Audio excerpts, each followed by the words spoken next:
Bienvenidos a Parlamento Abierto, el espacio donde compartimos la crónica del quehacer legislativo de las y los diputados de México, que este martes 23 de enero entregaron el reconocimiento que desde el año 2000 otorga el Centro de Estudios de las Finanzas Públicas de esta Cámara, el Premio Nacional de las Finanzas Públicas 2023, a los mejores trabajos en esta materia. El primer lugar fue para la economista Abigail Quintana Bautista por su investigación sobre los efectos de la eliminación del impuesto a los productos de gestión menstrual en el precio final y en el bienestar de los hogares. Fue relevante que el estudio sobre un cambio generado aquí resultara galardonado. La presidenta de la mesa directiva, la diputada Marcela Guerra Castillo, destacó en su mensaje que el estudio de Abigail Quintana Bautista concluye que la medida fiscal diseñada con enfoque de género, propició una reducción aproximada del 11% en el precio promedio de los productos de salud menstrual, así como una mejora modesta pero positiva en el bienestar de los hogares y, por supuesto, en el de las mujeres. La diputada Aleida Alavez Ruiz, que es vicecoordinadora del Grupo Parlamentario de Morena, consideró que hablar de la eliminación del IVA a productos de gestión menstrual y su impacto en la economía familiar también implicó ahondar en los efectos de esta disposición legislativa dirigida a reducir las brechas económicas y de gastos que enfrentan las mujeres en edad reproductiva, buscando asegurar los criterios de igualdad sustantiva en las políticas de contribución fiscal. La autora del trabajo celebró el hecho de estar compartiendo un logro del movimiento feminista, asumiendo que la materia de su análisis y el propio reconocimiento a este se dan gracias a que durante décadas mujeres valientes y fuertes vienen luchando para ser escuchadas, exigiendo políticas que promuevan la igualdad de género. Economía y COVID, inversión pública en Dos Bocas e innovación municipal fueron los temas de los otros premios. Vamos a la reseña de esta ceremonia. El martes 23 de enero, la presidenta de la Cámara de Diputados, Marcela Guerra Castillo, encabezó la ceremonia de entrega del Premio Nacional de las Finanzas Públicas 2023, que otorga el Centro de Estudios de las Finanzas Públicas. Al respecto, la diputada Marcela Guerra Castillo enfatizó que se llega a esta premiación en un momento clave de la vida del país, por el tema de las finanzas públicas y de la política económica que tiene un papel fundamental en los debates sobre el desarrollo nacional y desarrollo con inclusión social. Cada vez se perfecciona más la labor legislativa. Desde la creación de todos los centros, esto nos ayuda a enriquecer el debate nacional y enriquecer los conceptos y la modernización de los mismos, porque los conceptos son dinámicos como la sociedad misma. Las dos cámaras que integran el Congreso tienen, como ustedes saben, facultades comunes y también exclusivas. En el caso de esta Cámara de Diputados tenemos la facultad exclusiva de conocer, de analizar, de discutir y, en su caso, de aprobar el presupuesto de egresos de la Federación, que es la herramienta financiera más importante. Por su parte, la maestra Heréndira Avendaño Ramos, presidenta del jurado calificador, dijo que este premio pone en valor las ideas y la visión crítica de profesionistas con interés genuino en esta agenda nacional. Por ello hay que reconocer a las y los legisladores que mantienen este compromiso institucional. Sin duda, un órgano técnico competente como el Centro y las aportaciones de este premio permiten enriquecer la discusión sobre la gestión pública. Sobre todo, la evidencia que genera contribuye a arribar a una mejor toma de decisiones, a construir soluciones legislativas a problemas públicos. La ganadora del Premio Nacional de las Finanzas Públicas 2023 fue Abigail Quintana Bautista, maestra en Economía, efectos de la eliminación del impuesto a los productos de gestión menstrual en el precio final y en el bienestar de los hogares. Al respecto, expresó lo siguiente. Me considero profundamente afortunada por tener la oportunidad de tener este espacio donde puedo compartir uno de los muchos logros que ha tenido el movimiento feminista. Hoy estoy aquí porque durante décadas innumerables mujeres valientes y fuertes han luchado para ser escuchadas, para que tengamos acceso a educación, a cargos públicos, han luchado para exigir políticas públicas y fiscales que promuevan la igualdad de género. En tanto, la diputada Aleida Alavez Ruiz, vicecoordinadora del Grupo Parlamentario de Morena, externó lo siguiente. Justo me congratulo que el día de hoy, al estar frente a ustedes y poder entregar estos premios a su esfuerzo y a su trabajo y a su estudio, pues con estos trabajos nos ayudan mucho a nuestra labor legislativa, nos ayudan a corregir, a cambiar el rumbo de la toma de decisiones, pero sobre todo ayudan a que las finanzas públicas de este país vayan por buen camino, pensando en todo momento por el beneficio y el bienestar de nuestro querido pueblo de México.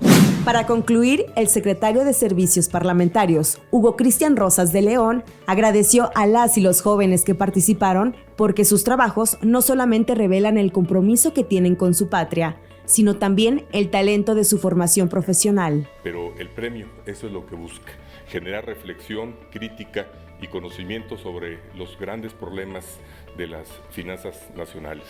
Hay otro componente muy noble en este premio, que siempre que el mismo es realizado, acuden a su llamado jóvenes talentosos.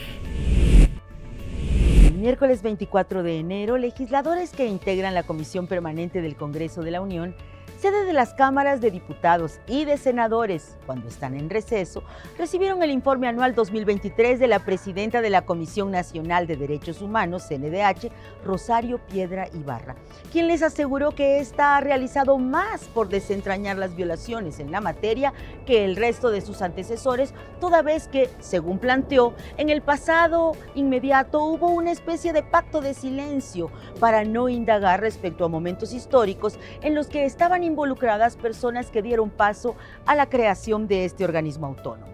Bajo ese argumento, la Ombudsperson Nacional se pronunció por una reforma que modifique a la CNDH en una Defensoría del Pueblo. Habló la presidenta de la comisión de haber actuado con apego al principio de la austeridad y atendiendo las demandas del pueblo. Esta visión fue respaldada posteriormente en tribuna por los posicionamientos que fijaron los representantes de las bancadas de Morena, Partido del Trabajo, Partido Verde Ecologista de México y Encuentro Social, destacando que la Ombudsperson Nacional ha hecho honor al legado de su madre, Rosario Ibarra de Piedra, pionera en México en la lucha por exigirle responsabilidad al Estado en la búsqueda de personas desaparecidas, como lo había sido su hijo Jesús. En contraste, las y los parlamentarios del Grupo Plural, Acción Nacional, PRI, PRD y Movimiento Ciudadano cuestionaron a la presidenta de la CNDH su falta de autonomía en el ejercicio de la defensa de los derechos humanos. Al responder más, eso le dijeron a la agenda política e ideológica del gobierno que a las demandas de los migrantes y de las víctimas, como las madres buscadoras, los padres de los niños con cáncer que carecen de sus tratamientos médicos, las familias afectadas por la cancelación del Seguro Popular, las estancias infantiles y las escuelas de tiempo completo, así como la violencia criminal que afecta a diversas regiones del país. Vamos a la crónica de esa comparecencia. En la sesión de la Comisión Permanente del Congreso de la Unión del miércoles 24 de enero, la presidenta de la Comisión Nacional de los Derechos Humanos, Rosario Piedra Ibarra, presentó su informe anual de actividades 2023. El año que se da cuenta, concluimos la transformación interna que nos propusimos. Además de las reformas de nuestro reglamento interno, actualizamos y simplificamos prácticamente todos los 400 manuales de organización y de procedimientos. Fortalecimos la planeación institucional y revisamos los procesos de medición y evaluación de resultados. Posteriormente, las y los legisladores dieron su posicionamiento. Se tiene un mejor uso de los recursos, pero también mejores resultados en la defensa de los derechos humanos de las y los mexicanos. Hoy, la CNDH le cuesta menos al pueblo y emite el mayor número de recomendaciones en toda su historia. Porque ahora la Comisión Nacional de los Derechos Humanos cuenta por primera vez con una presidenta que ha dedicado por completo su vida a la defensa de los derechos humanos. Nuestro país enfrenta una crisis humanitaria sin precedentes.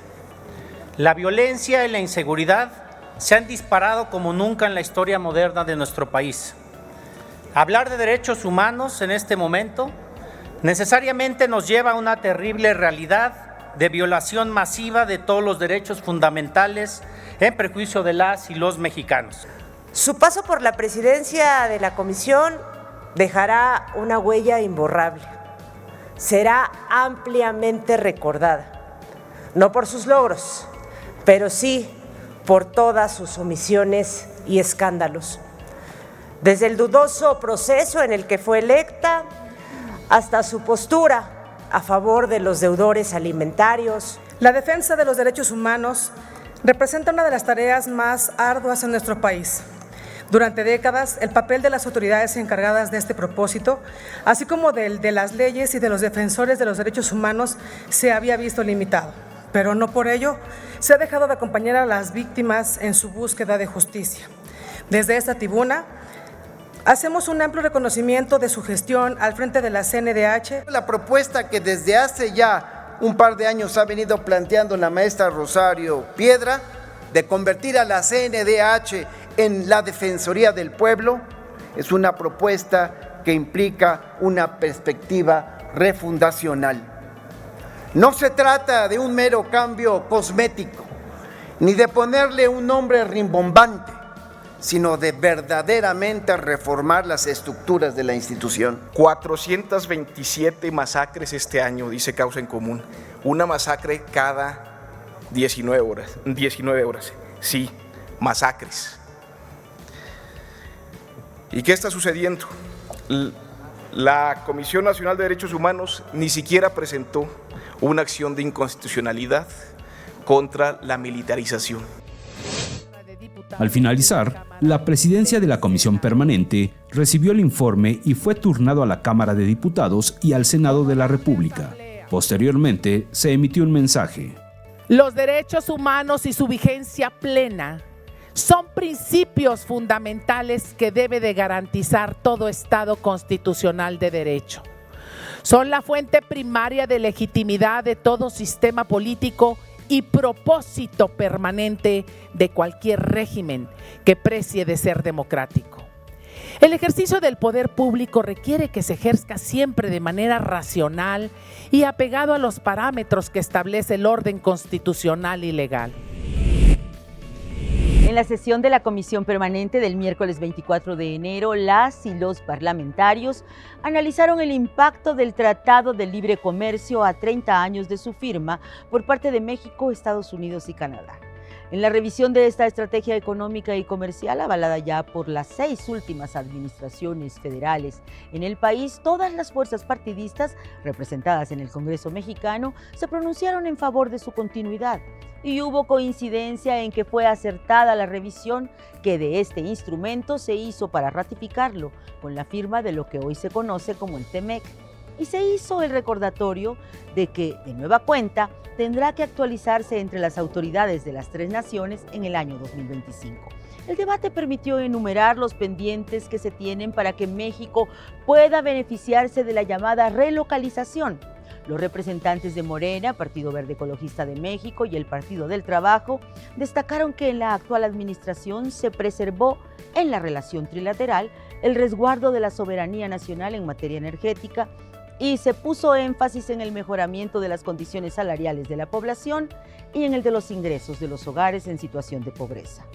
Los legisladores de oposición alertaron sobre el rezago en el cumplimiento de la sustentabilidad y las energías limpias, así como del riesgo de perder las oportunidades de relocalizar en territorio mexicano el establecimiento de inversiones de alto contenido productivo si no se cuenta con las políticas públicas adecuadas en materia de recursos humanos y de certeza jurídica. Y se enumeraron también los daños que la apertura comercial generó para las comunidades indígenas y sectores productivos que quedaron al margen de la integración de los grandes capitales. Un balance de claroscuros que fijó nuevas tareas para el Poder Legislativo. Vamos al relato de esa discusión. En la sesión de la Comisión Permanente del Congreso de la Unión del miércoles 24 de enero, las y los legisladores emitieron sus comentarios en el apartado de Agenda Política respecto a los 30 años del Tratado de Libre Comercio con América del Norte y la pobreza. Al respecto, la diputada Cecilia Márquez Alcadef Cortés aseguró que a 30 años del Tratado de Libre Comercio con América del Norte, es hasta la actualidad, gracias a su renegociación, que hay beneficios en la población, mayor flujo comercial e incremento de la inversión y de la competitividad. Es un tratado de igualdad, de respeto, de intercambio, con el puro sentido que debe de tener el hecho de que esas importaciones y exportaciones vengan acompañados de la disminución de la pobreza. En tanto, el diputado Iván Arturo Rodríguez Rivera cuestionó los resultados de los megaproyectos de la actual administración, así como sus costos, los cuales, subrayó, se convirtieron en grandes símbolos de ineptitud y corrupción. Ahí están, señor presidente, sus 2 billones de pesos a los que se refiere. Y que ya los encontramos y se los robaron sus hijos. Este escandaloso monto equivale a 20 años del presupuesto actual del sector salud o 20 veces el presupuesto de seguridad y protección ciudadana. La diputada Sue Ellen Bernal Volnick dijo que un tratado comercial no cambia las condiciones económicas de una nación, pero debe ser acompañado de políticas públicas que garanticen una correcta distribución de la riqueza y el combate a la pobreza. Pero ¿cómo es posible sostener a diario el discurso de una transformación cuando 46 millones de personas carecen de acceso a los recursos fundamentales para vivir con dignidad? ¿Realmente consideramos que el país está en su mejor momento con 55 millones de personas enfrentando situación de pobreza? 9 millones en pobreza extrema. Por su parte, la diputada Fátima Almendra Cruz Peláez aseguró que el aumento de exportaciones e importaciones y la disminución de la pobreza es resultado de que este gobierno configuró una economía enfocada en el bienestar de las personas. Tenemos una cifra récord en el mundo en el número de trabajadores en el país, alcanzando un total de 22.4 millones tras 5 años de gobierno, además de un incremento del salario mínimo que no se había logrado en décadas. El diputado Benjamín Robles Montoya indicó que las anteriores administraciones no supieron aprovechar el nuevo paradigma comercial y a pesar de que México ingresó a la era de la eliminación arancelaria firmando otros 14 tratados más y 70 acuerdos, de nada sirvió. Es así que entonces se consideró una redefinición del Telecán, pasando a formar e integrarse el TEMEC con importantes reformas, como los derechos laborales para los países miembros, como el aumento al 75% de componentes nacionales. En tanto, la senadora Laura Iraíz Ballesteros Mancilla expresó lo siguiente. Sería irresponsable intentar simplificar el impacto del Telecán que ha tenido en la economía mexicana y la norteamericana en los últimos 30 años. Sin embargo, sí podemos afirmar que el tratado nos ha permitido construir una relación simbiótica con destacables impactos económicos para México. El miércoles 25 de enero se iluminó de color amarillo el frontispicio de este Palacio Legislativo de San Lázaro en conmemoración del Día Internacional del Síndrome de Alagille. Fue parte de las actividades que la Comisión de Salud de esta Cámara de Diputados impulsó con el propósito de visibilizar esta enfermedad a sus pacientes y la relevancia de atenderla de manera oportuna. El presidente de la comisión, el diputado Emmanuel Reyes Carmona, de la bancada de Morena, explicó que este padecimiento es una de las 20 enfermedades de baja prevalencia ya reconocidas en México como enfermedades raras, una problemática en la que todavía falta mucho por legislar y que se ha convertido en un tema de atención para las y los diputados federales. Y es que para la detección y los tratamientos correspondientes se necesita recurrir a nuevas tecnologías y a opciones médicas de atención que disminuyan los avances de esos padecimientos, en lo general incurables. Por eso los legisladores de la Comisión de Salud se han propuesto escuchar a los especialistas, a los pacientes, a fin de conocer de primera mano los requerimientos pendientes y las posibilidades de construir políticas públicas que respondan a estos desafíos de la salud y de la medicina y de las instituciones que conforman el Estado mexicano, como lo es el Congreso. El síndrome de Alagille se presenta en recién nacidos, situación que hace necesaria la donación de hígado y el promover la cultura de la donación de órganos en general. La doctora Judith Flores Calderón, del Instituto Nacional de Pediatría y miembro de la Asociación Mexicana de Hepatología, alertó de la importancia de no desestimar cuando un tono amarillo en la piel del recién nacido se prolonga por mucho tiempo, ya que resulta imprescindible descartar que se trata de un problema hepático. Quienes padecen este síndrome pueden presentar también problemas de corazón o de riñón, por lo que deben de contar con el seguimiento de especialistas y de genetistas. El doctor Josué Covarrubias Esquer, de la Unidad de Nutrición Infantil, aseguró que existen tratamientos paliativos para mejorar la calidad de vida de quienes lo padecen. Vamos a la crónica de esta conmemoración. La Cámara de Diputados, a través de la Comisión de Salud, llevó a cabo el foro Día Internacional del Síndrome de Alaguil, con el objetivo de visibilizar a los pacientes, sus síntomas, consecuencias y relevancia de un diagnóstico oportuno. El síndrome de Alaguil es una condición genética poco común que normalmente se descubre al nacer o en los primeros años de vida. La ictericia y/o un soplo cardíaco suelen ser los primeros signos de este síndrome, que generalmente afecta al hígado y/o al corazón.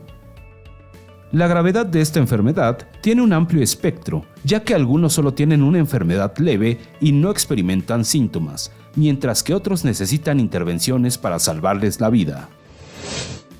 El presidente de la comisión, diputado Emanuel Reyes Carmona, explicó que este padecimiento es reconocido en México como una enfermedad rara. Destacó la importancia de tener diagnósticos oportunos para brindar el tratamiento adecuado en los primeros días de vida. Es imperativo seguir impulsando la investigación y el desarrollo de nuevos métodos médicos de atención oportuna y tratamientos adecuados para cada niña y niño que lo padece. Este día que sirva para solidarizarnos y dar fortaleza, también esperanza a quienes sufren este trastorno, así como también a sus familias. La diputada Cecilia Márquez Alcadez Cortés subrayó que las legisladoras y los legisladores tienen la tarea de contribuir a que los médicos cuenten con las condiciones necesarias para realizar un buen diagnóstico y ofrecer el mejor tratamiento. Reconoció la labor de las madres, padres y familiares por su búsqueda de la salud del menor. Yo soy esclerótica sistémica y todo el mundo lo sabe, pero las enfermedades raras, como así se les identifican, tienen un factor no solo de posibilidad de diagnóstico, que ahí es donde se pierde a veces el paciente, sino también en el tratamiento. Especialistas en la materia participaron en el evento que se realizó con motivo de la conmemoración del Día Internacional de Síndrome de Alaguil, que se celebra cada 24 de enero. En su intervención, la doctora Judith Flores Calderón alertó que al notar un tono amarillo en la piel en un recién nacido, no dejen pasar más de 15 días sin acudir con un profesional médico para conocer si se trata de un problema hepático. Esta es una enfermedad genética que va a afectar diferentes órganos: el hígado, el corazón, los ojos, la cara, el esqueleto, vasos sanguíneos y riñón. Esta enfermedad es una enfermedad hereditaria, tiene una herencia autosómica dominante. Por su parte, el doctor Josué Covarrubias Esquer destacó la importancia de hacer un estudio genético para tener un mejor panorama y saber qué tratamiento es el más adecuado. No hay una cura per se, no tenemos esta capacidad de resolver y de curar definitivamente, y lo que hacemos es buscar darles tratamientos paliativos para mejorar su calidad de vida. Lo que hoy realmente estamos tratando de aportar y la investigación está tratando de aportar es cómo mejorar esta calidad de vida previo a llegar a la fase ya compleja que es el trasplante. En su participación, Óscar Flores, asesor de la Asociación Mexicana de Industrias de Investigación Farmacéutica, AC, resaltó la importancia de concientizar sobre las enfermedades raras, debido a que la mayoría empiezan con síntomas generales y pueden confundirse con otros padecimientos. Las enfermedades raras pueden parecer o pueden sonar como enfermedades de altísimo costo. Sin embargo, en términos de impacto presupuestal, si las detectamos en tiempo, pueden ser muy manejables y no generar un impacto tan alto al Sistema Nacional de Salud como sí lo van a hacer cuando lleguemos a las complicaciones relacionadas a estas enfermedades. Posteriormente se llevó a cabo la ceremonia en la cual se iluminó de amarillo el frontispicio del Palacio Legislativo de San Lázaro, en conmemoración del Día Internacional del Síndrome de Alaguil.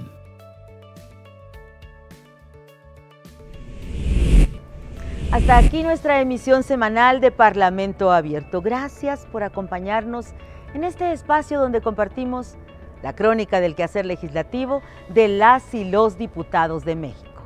Hasta la próxima.